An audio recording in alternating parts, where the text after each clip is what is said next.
In Acts 6 verse 1, Luke sets the foundation of the first few verses of the chapter.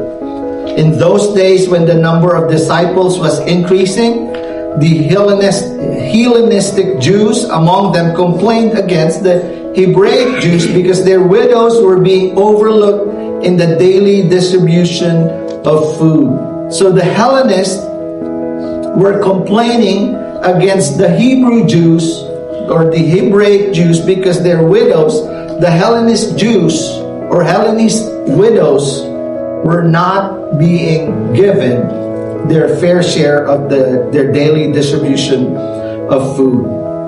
Right there, don't miss that. The problem of Acts 6 is not decline. The problem is growth. They were growing, and growth creates complexity. What worked for a church of hundreds doesn't work now for a church of thousands. Remember, they started with 120 and now they ballooned to thousands, right?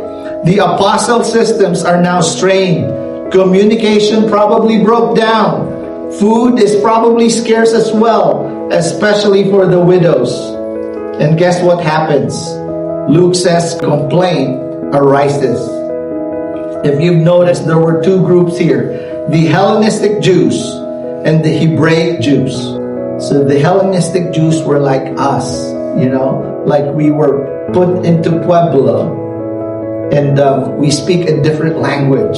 And they didn't like that. The Jews didn't like that. The Hebraic Jews did not like that because the Hebraic Jews were Hebrew speakers who prided themselves to be natives of the land of the patriarchs, and they made Hellenists feel like outsiders.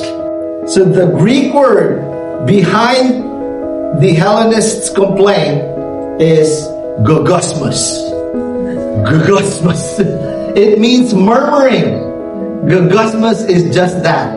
Under the breath, low-level complaining, whispered dissatisfaction.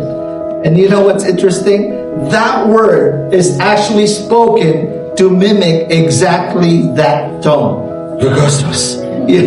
Under the breath tone. Goggusmus.